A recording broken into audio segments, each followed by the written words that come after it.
Cinnabon employee was fired after yelling racial slurs at a Somali couple in Wisconsin. This video has gone viral. A lot of people are talking about it. There is now new information that has been revealed about that employee. And I think some people are already starting to lose their crap, like people who donated to her, because they're starting to see who she really was. This woman is not this right-wing toting MAGA proud woman that some people thought she was. And when you see who she really is and what she has done, I think it is going to be quite surprising. So a Somali couple was at a mall. They stopped at a Cinnabon, and apparently there were some words that were exchanged. We're going to show you what they said to her.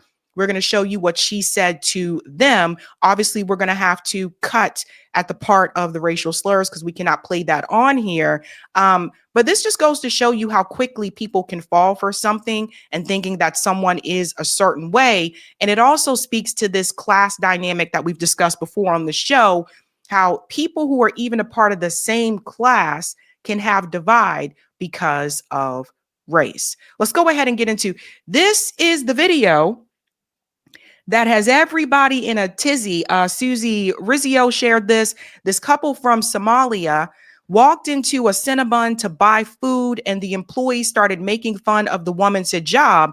So they took out their phone and started recording. Then she called them the N-word and admitted to being a racist. She continued to say derogatory things to them as well. So here we go, folks. I am racist. So idiot, for and real. you are. So that's the part we can't show that right there, where she said that she is racist and you are the N-word. So let's come out here for just a second and then come back in. I am racist, and I'll say that to the whole entire world. Don't be disrespectful. You ruined your life, by the way. Oh, you talking about respect? You talking about respect? You are fired from this place, motherfucker. You're not gonna be working here. Suck it. Suck what? Look how you Suck fucking look it. like. What's wrong with you? What the fuck is wrong with you, you fucking ugly bitch? Get the fuck out of Ugly? my face. Talking about ugliness? Did I stutter? You. So this is what happens when people show their whole ass, right? This woman showed her whole ass, all of it, not part of it, not one cheek, the whole thing. Because here's the thing, having worked in customer service myself, we all say, people have a right to say whatever they want. Yes, but that doesn't mean it's not without consequence.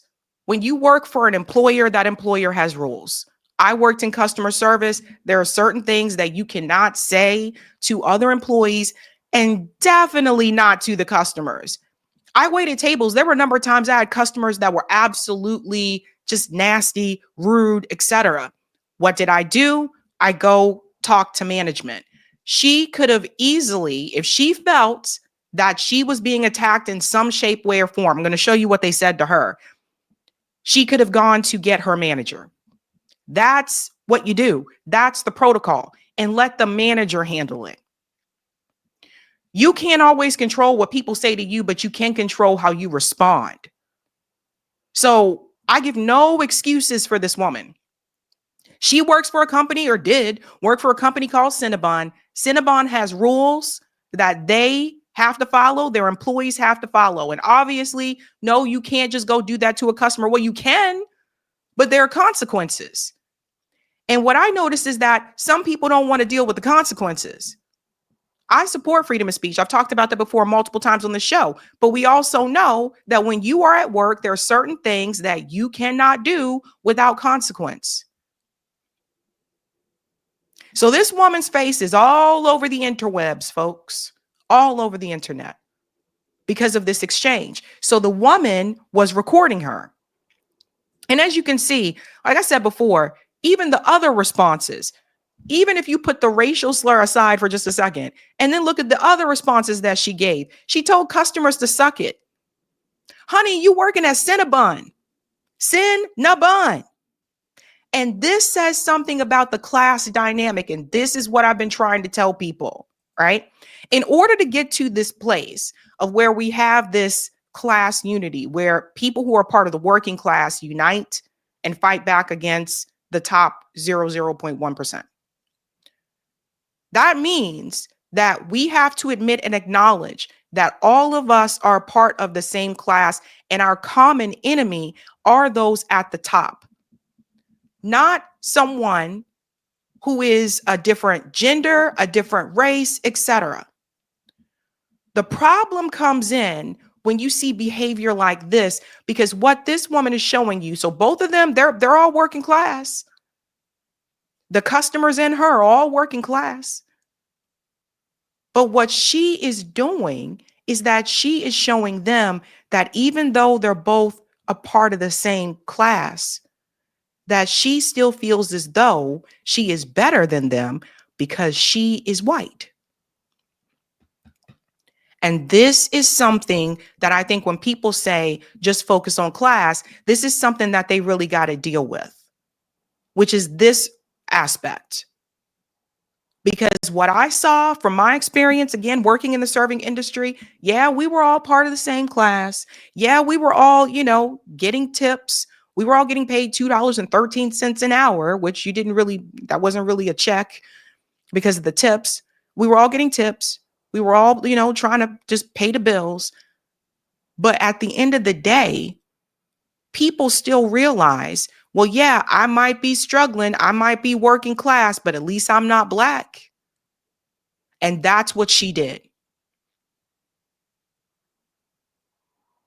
And that's a Somali couple. So you see how people can turn, and this is what I said before. They will treat Black immigrants this way too. They'll treat you like that too. They'll treat you exactly how they treat us. Whether you came here from an African country or not, whether you came here from an African country, whether you came here from Haiti, at the end of the day, when that time comes, you see how they will treat you too. So that class dynamic right there, you see how she just broke that bubble like that? Yeah, I might be here working at Cinnabon at the mall, but at least I'm not Black. This is something I talked about when I brought up the Fred Hampton and the Rainbow Coalition. When Fred Hampton went to unite with the Young Patriots and the Young Lords, one of the things that he did say in particular to the Young Patriots is that, but the racism and the bigotry, you got to put that aside if we're going to work together. And not everybody agreed. So some people left the Young Patriots and didn't want to be a part of that collaboration. Some people left the Black Panthers and didn't want to be a part of that collaboration. But at the end of the day, you have to have respect for each other. And this can't be happening. Now, I don't know all of this woman's life circumstances, but I know some of the things I'm going to show you in just a second. So that's the part I think a lot of people don't want to deal with when they say, let's just focus on the class dynamics. Cinnabon went on to fire her. We have seen the disturbing video from the Cinnabon Bakery in Ashwaubenon, Wisconsin, and we do not condone this behavior. The former employee was immediately terminated by the franchise owner. Their actions do not reflect our values or the welcoming experience every guest deserves. And people came after Cinnabon. They came after her. You lie, Cinnabon. She posted on TikTok account 3 hours ago, 1 hour after you had this post, clearly still working there. Screenshots with the date and time plus the video. So I don't know what's going on with Cinnabon. Susie Rizzio said, I'm hoping this isn't true. And if it isn't, you need to deal with her legally now. So yeah, people are like, whoa. So they said they fired her. I don't know. It's hopefully that is true and they're not lying. But according to this person here, they're saying that she is showing that she's still working there. And if she is still working there, Then we need to ask another question, because I want to show you guys this. Why does she have a give, send, go if she's still working there?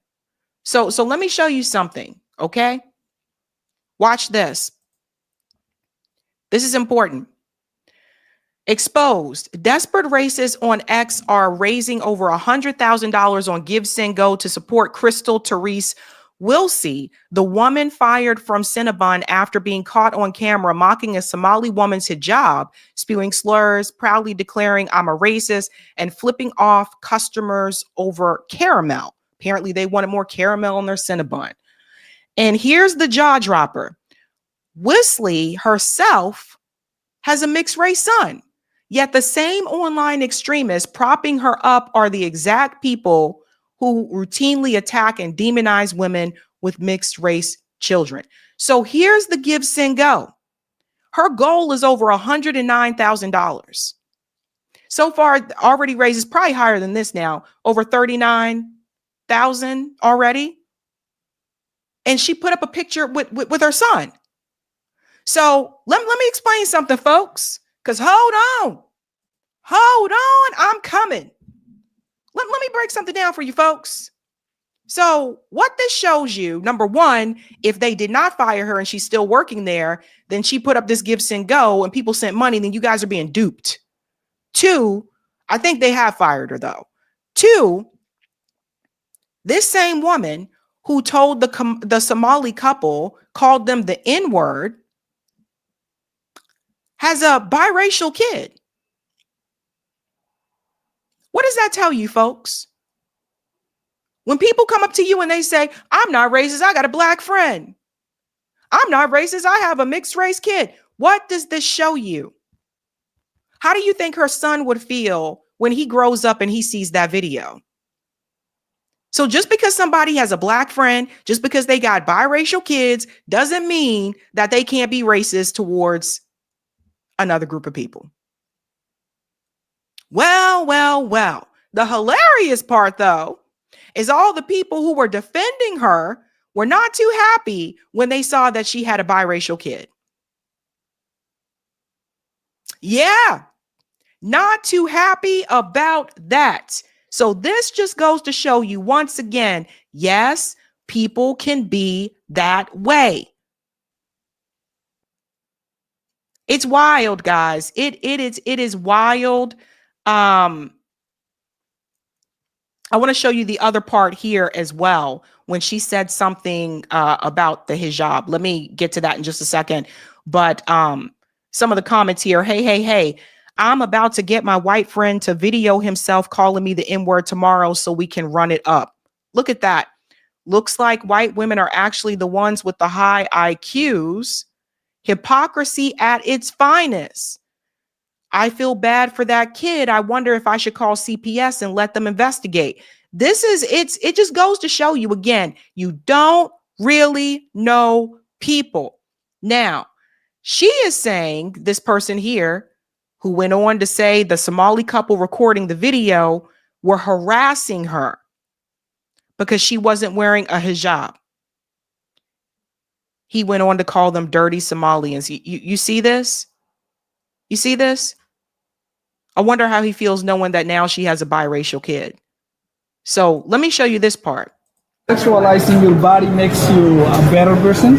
Are you recording? I'm gonna record you. Yes. Do you want me to throw water on you? Sexualizing your body makes you a better person. Are you recording? I'm gonna record you. Yes. Do you want me to throw water on you? So apparently he was asking, do you think sexualizing your body is a better thing? From what I understand about this conversation, apparently she said something to the woman about her hijab. And I guess that was his response. So that's when she started recording. Also, notice at the end of that part, she said, do you want me to throw water on you? So now she's threatening to throw water on a customer. No, it's not appropriate behavior. I can't believe people are trying to find a way to defend this. Yeah, you're going to get fired. And that would be anybody. When I was waiting tables, there was a server. I'll never forget this. There was a server that went to the host stand and told the host not to seat her any more black tables. she got fired. If I was still waiting tables and I said to a customer, do you want me to throw water on you? I would have gotten fired. But yet people, other races, they're trying to come forward and just defend this woman. Oh God, poor her. So like I said, you have a right to free speech, but not without consequence. Now check this out. Here's the crazier part. This woman supported Kamala Harris. You can't make this up. You can't make it up, ladies and gentlemen. This woman that called the Somali couple the N-word, she was a Kamala Harris Biden supporter. See, people went and found all her stuff. This was her account here, Crystal Therese. This was April 21st, 2024. Women's choice is on the ballot. Vote Democrat. And she had a Biden-Harris sign in her yard.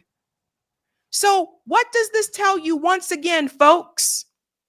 It tells you that, yes, Democrats can also be racist. What I've been telling you.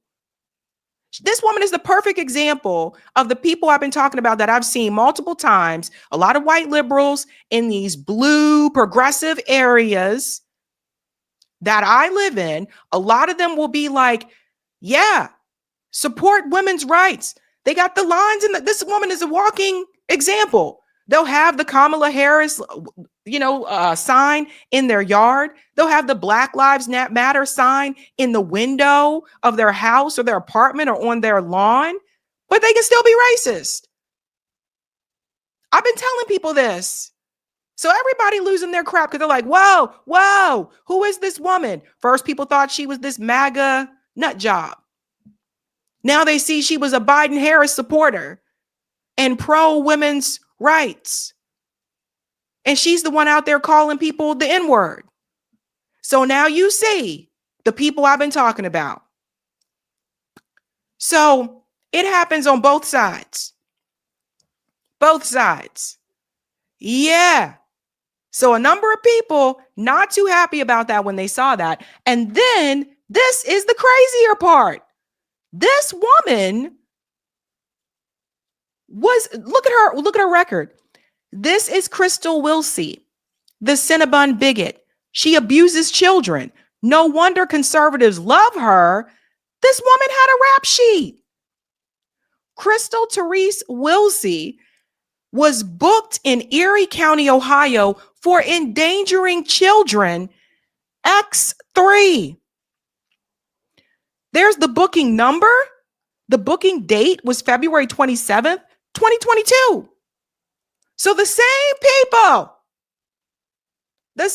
people who say family values, we care about the kids, the same people who are cheering this woman on, say they love kids and they care about the kids so much, they're defending a woman who's a child abuser. She was booked. It's not hearsay. It's not rumor. She was booked. And they're defending her. Things aren't always what they seem, ladies and gentlemen. No. So that is who you donated your money to. Okay? A child abusing Biden Kamala women's pro-choice supporter. That is who you donated your money to. I don't know if you can get a refund for GiveSendGo. I don't know. And from what I understand, GiveSendGo is supposed to be a Christian organization. Imagine that. The hypocrisy knows no bounds. So the people who were defending her, they weren't defending her because of her class. They were defending her because of her race. I sincerely hope that this story teaches people a lesson, that you can't always judge a book by its cover. I hope that this story teaches conservatives and liberals a big lesson. Liberals, you need to understand that, yes, there can be racist liberals. Conservatives, you need to understand that when you jump out in the front line to defend this racist person or any racist person, that same person could also be against the very values that you say that you support, which is family values, the children. This woman was a Kamala Biden supporter, and apparently she abused children. So you cannot always judge a book by its cover. And everybody needs to wake up and check this part, which is that, yes, we are part of the working class. But at the same time, you do need to understand that people in those same class systems will use other means to let you know that they still think that they are better than you. I hope this is a wake-up call. I really do. Hey guys, this was a Sabby clip. If you like what you saw, hit that like button and subscribe.